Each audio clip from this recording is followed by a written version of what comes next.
I'm Dan Gibson, and welcome to another video in the series Archaeology and Islam. In this video, we are going to explore some of the challenges that face us when finding the archaeological record of the prophet Moses. He is mentioned in both the Bible and the Quran. In the Bible, we have the 5 books of Moses: Genesis, Exodus, Leviticus, Numbers, and Deuteronomy. He's also mentioned in the Quran more than 130 times, which is more than any of the other prophets. Now, the story of Moses is fascinating because it starts in Egypt, where the family of Moses, his mother and father and his sister, are basically slaves along with the entire tribal group of people. Something has happened, and they have fallen out of favor with the rulers of Egypt, and now they're controlled and exploited, living a life of slavery in Egypt. As a baby, Moses ends up in the courts of the king, adopted into Pharaoh's household. Years later, when he's a man, he has conflict with an Egyptian, and he's exposed as being the son of a slave woman, and he has killed this man, so he runs away and he lives in the land of Midian. Later, he returns with his younger brother, Aaron, and he leads the people, his people, known as the children of Israel, out of Egypt, through the desert, until they enter into the Levant and become the nation of Israel. In the Bible, the emphasis of the story is on the slaves being set free and being made into a great people. But in the Quran, the emphasis is on Moses being called as a messenger of God to lead the people out of idolatry and into monotheism, thus making the story parallel to the situation that Muhammad faced. The Bible assumes that, being the descendants of Abraham, Isaac, and Jacob, the nation of Israel at that time were monotheists already, but many of them have been influenced by the Egyptians and the polytheists among whom they lived. Now, there are several problems in finding Moses in the Egyptian history, in archaeology. First of all, the first part of his life, Moses was a minor figure in Pharaoh's courts. The Bible tells us he was an adopted son of one of the daughters of Pharaoh. The Quran only mentions the wife of Pharaoh. An adopted son is not in very high standing, so he certainly does not appear in any of the king lists. Second, as a young man, he ran away from Egypt. Imagine the scandal that might have happened as he ran away. One of the sons of Pharaoh runs away. For sure, no one knew if they didn't know before, they knew afterwards that he was an adopted son of a slave woman. And so nothing would be mentioned on the temple walls for sure. Then years later, he returns and he leads a slave revolt. Do you think that would be written down? Listen, most of the records that we have in Egypt are the writings that kings put on the walls of temples to celebrate their reigns. They wrote down all of the great things that they had accomplished. They wrote down the people they had conquered and the things that they wanted others to remember them about. What king in his right mind was going to write down that during his reign a whole group of slaves successfully revolted, led by a man who had been raised in the king's own courts? I don't think you're going to find Moses, so you shouldn't expect to find Moses in the Egyptian official records. So how will we find him? This is where the chronologists step in. These are the people who work hard on arranging the order of these kings or pharaohs. We have lots of different tombs, lots of different inscriptions, with each pharaoh bragging about all the wonderful things that he did. But how do you get these in order? It's a lot of work. Now, what king follows another king? Sometimes one follows another, father and then son and so forth. That's a bit easier. But sometimes there's a violent takeover and maybe another reason for a change. And so the king dies, and without a son, maybe a new group takes over. So there's a break in the king list, and a new king list starts. Maybe it only lasts 1 or 2 kings, and then another new king list starts. Now, chronologists have another problem. They might have different king lists from different civilizations. And so how does one match up a king list from Egypt with kings in Babylon or kings in Assyria, or what's happening in the Jewish record, where there were not only kings at some point, but there are also a list of high priests? And what do you do when there's a civil war and the nation is divided for a while and two kings rule at the same time? Or how about a takeover? When one king is thrown out and another one comes in, maybe there are vassal kings or sub-kings who rule underneath him. And so there may be more than one king ruling at the same time. And there is another more complicating factor. This is called co-regency. In this case, a king sets someone, most likely his son, on the throne, and they rule together for some years until the son is old enough to rule on his own. But the official king list just tells us that one king ruled after another king. And it gives us the number of years that the older king ruled, and it gives us the number of years the younger king ruled. But did they overlap, and for how long, and for how many years? Usually we are not told. So now we have a problem. First, we have multiple king lists of pharaohs that we are not 100% sure how they line up with each other. And then we're not quite sure how long the king lists are in themselves, because they're kind of elastic. They could be longer or shorter because there might be some overlap. Second, we're not 100% sure how these elastic king lists line up with other kingdoms. So when it comes to finding Moses, we have multiple theories about where he fits into Egyptian history. And that's normal. This happens all the time as we look at history. Now, along with this, we have lots of historians who insist that an absence of evidence is an evidence of absence. They say if there's no record of Moses in Egyptian records, then he didn't exist. And if you try to contend with them, they simply point to the various theories and say, you can't agree where he exists, and so that's additional proof. He probably didn't exist. He's probably just a fable or something that people made up. Now, those who believe in the prophets as messengers of God, and they have faith in the writings of the prophets, so they're interested in finding where Moses fits. Other people may not care so much, but people of faith do. Now, we know that Moses is a major character in the history of the children of Israel.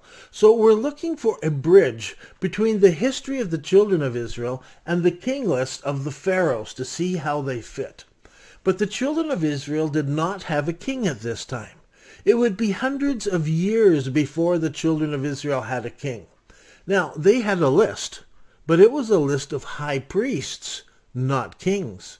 There wouldn't be any king for another 400 years, and even then, the high priest list is more important than the king list. And this has been a problem for some traditional chronologists. Now, chronologists have one more big problem. Around the change of the millennium BC, when Moses would have existed, there was a major invasion into Egypt. People called the Hyksos, or the shepherd kings, came into Egypt, and they ruled for a number of years until an Egyptian man rose up, mobilized the Egyptians, and then threw off the invaders. And then that Egyptian man became Pharaoh. So the question is, was Moses before the Hyksos? Was he after the Hyksos? Or were the children of Israel themselves the Hyksos? All three scenarios have been suggested by different historians. And to add to this, the Hyksos were people from the Levant, that is mostly from what is Jordan today. And they were a nomadic people with horses that invaded from the Levant into Egypt, hordes of them pouring into Egypt. Now, some people have looked at them and looked at the Egyptian records and what they say about them, and they've decided that these Hyksos are very similar to the children of Israel, and they're right. They are very similar. And I've read multitudes of theories on this, and some say they were maybe the Amalekites coming in. Others say, oh, they were Edomites, and others say they were Canaanites, and some say, oh, those were the Ishmaelites who invaded. They all have good arguments. So, welcome to the world of archaeology and Moses. There is the study of chronology is so important. Now, where do I stand on all of this? Personally, I believe that Moses was born right after the war to throw off the Hyksos. I have lots of reasons why I believe that, and they're tied up with my study of Islam.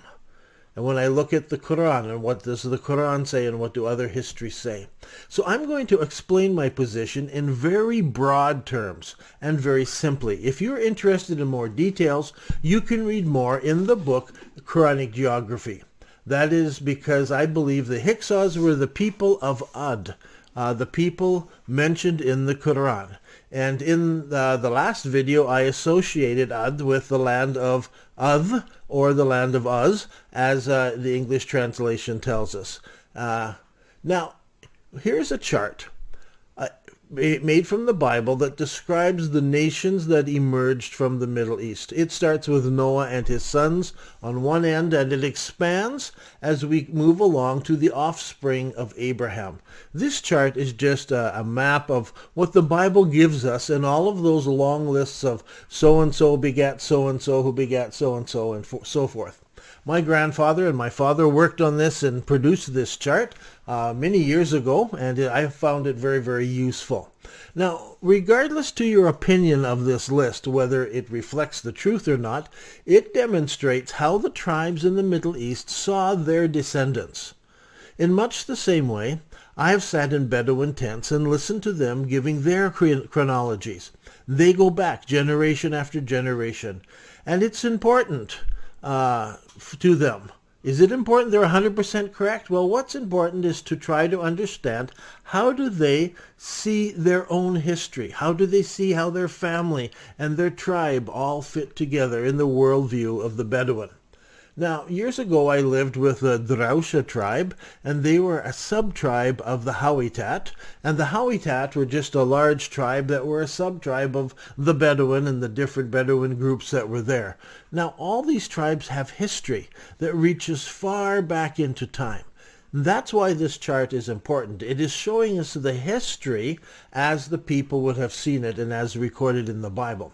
I believe that on the right we have the people of Ad. The children of Israel are included in this list. If you remove the children of Israel because they are in slavery, the rest of the people make up the tribes that make up the people of Ad. This includes the Edomites, the Moabites, the Ishmaelites, the Amalekites, the Buzites, the early Syrians. They are all cousin tribes related by blood and by language. And they unite into a federation of tribes, and they're joined by some of the Canaanites and other groups nearby. And together they become a large military force made up mostly of nomads. But more importantly, they were nomads with horses. Most of the settled people did not have horses. This gave these nomads, this federation, a military edge.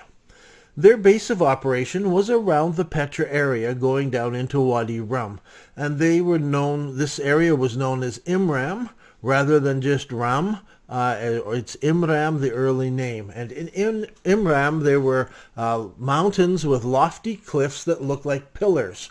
Lawrence of Arabia calls them the 7 pillars of wisdom after a term used in Solomon's book of Proverbs. Now, this army invaded north into the lands we now call Syria and Mesopotamia. Remember Job? We talked about him. He was a famous person among this federation, and they would have told his story wherever he went. And Job, maybe he was even alive during part of this time. Whatever happened so many years ago, the memory of the people of Ad, or the people of Uz, they swear that Job drank from a well up there in Mesopotamia, and that story is still there to this day. From there, the nomadic army would have swept down south into Oman, and the people of Ad are famous, and Imram is remembered, those lofty pillars, along with the tomb of Job. And I've stood in the tomb of Job there in Oman, where everyone says this is where Job died and where he was buried, and maybe it's true. From Oman, the army moved west into Yemen, and in Yemen, the people of Ad and the pillars of Imran are remembered, as well as the story of Job, whose story would have been fresh, still among them in their memory. And so, even to this day, people told me, while I was in Yemen, about Job. Now, this nomadic federation army had swept back up, having conquered all around Arabia as they went home, back up into this area, and then they began to expand elsewhere. Now the children of Israel are in Egypt and they're living there in peace, but once the Hyksos come in, everything changed. Now, the children of Israel were in Egypt, and they were looking after cattle. The Egyptians didn't like cattle. So the children of Israel lived in the land of Goshen. This is a green area in the delta of the Nile River, and they were cattlemen. Now, when the Hyksos arrived into Egypt, I am sure that the lives of these children of Israel was improved because these were distant relatives, these Hyksos tribes that came in. But when the Egyptian man rose up and united the Egyptians and threw off the Hyksos and chased them back into their home country, he became Pharaoh and a whole new king list started. With this defeat of the Hyksos, this federation of Ad, as the Quran describes them, they broke up, and suddenly we have Edomites and Amalekites and other tribes. They appear in history. For the first time, a few buildings begin to appear, and it appears as if the Edomites are a very small nation, which they are, as the armies of the Federation have been defeated, and now just the remnants survive to start again in different places. In the Bible, in the second book of Moses, known as the book of Exodus, Moses tells us that in Egypt a new Pharaoh arose who did not remember Joseph. Now this is a key statement. Joseph was the one who brought his extended family into Egypt. But it was after the Hyksos were thrown off, the Egyptians began to look with suspicion on the children of Israel. They were distantly related to the people of Ad, to the Hyksos. And so a campaign began to subvert them and eventually enslave them. And into this situation, the man Moses was born. Now, why is this important? Remember, the prophet Muhammad is standing in Petra, talking to the people there. This is significant because the people of Ad end up settling in the greater Petra region. Everyone there would have known of the illustrious history of the people of Ad. And so Muhammad, this is very important to him. You see, in his worldview, there were 3 times the people of Arabia were united and became great. Muhammad had a dream, which he inherited from his grandfather Abdul Muttalib, that Arabia could be united again. But Arabia was divided religiously. They had no prophet. So uniting the people was of prime importance. And so Muhammad makes reference to these 3 times Arabia was united. Once under the federation of Ad, led by the Edomites. 400 years later, under a federation again of Bedouin tribes led by the Midianites. And you can read about that in your Bible during the time of Gideon. Then later, under the federation led by the Nabateans. Now, Josephus claimed that in his day, the Nabateans lived throughout the whole country, extending from the Euphrates River down to the Red Sea. And he refers to this area as Nabatini, or the Greater Nabatean area. And Josephus goes on to say it was the Nabateans who conferred their name on all the Arabian nations at that time. So Muhammad refers to these people, but he calls them the people of Thamud. Tham meaning afterwards, making them into Tham, Ud, or the people that came after Ud, or land of Uz, or the land of Av, depending on how you're taking the name. And so now Muhammad has a dream of uniting the Arabs again, and he as their prophet and as their leader. This is why he writes about the people of Ad, why he talks about Midian, and why he talks about Thamud. Just as we might say today, the Edomite Federation, the Midianite Federation, the Nabatean Federation, and this is all in the book Quranic Geography. And so Moses becomes a key figure in the Quran, just as he is in the Jewish scriptures and in the Christian writings. More mention is made of Moses than of Abraham, and that's Ibrahim in Arabic. You find more about Moses in the Quran than these others. And just because we can't find record of Moses in the Egyptian history does not mean he did not exist.